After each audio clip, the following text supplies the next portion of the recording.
Ukraine's ready to do a deal with us, not the Russians. So it's in our interest to make sure that Russia doesn't take over the place. It's the breadbasket of really the developing world. We can make money and have an economic relationship with Ukraine that'd be very beneficial to us with peace. How can these people say this stuff out loud? It's one thing by saying stuff like Blinken does about democracy and freedom and all the stuff with your mouth in front of the camera, but then behind the scenes, maybe doing this kind of stuff, whatever. But this guy, Lindsey Graham, is just overtly saying it out loud. It's about cash and we want it. He's talking. He's the spokesperson for the bondholders of the debt that we are currently and continuously piling on top of Ukraine, debt that we'll never be able to pay back, but it's having to basically promise its resources or what's left of any of its resources to the West, to the people, to the bondholders, to their creditors.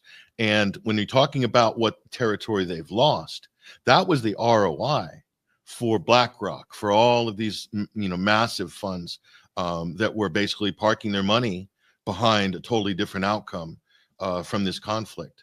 And they wanted to privatize and basically loot, rape, and pillage, basically finish off Ukraine with what little was left after George Soros got done with it for the last 25 years.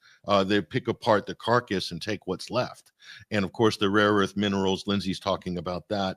And so that was the ROI. They're upset. They're not getting their ROI. And I wonder, Daniel, if a lot of the craziness that you see in Washington, this doubling, tripling, quadrupling down on this bad bet, is the bondholders, is the big money in the background pushing their politicians, saying, do something.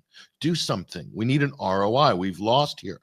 There's nothing for us here. If Russia continues on the line of contact where it currently is and maybe increases its position to the Dnieper River, they're beside themselves. But these are not military people. These are bankers.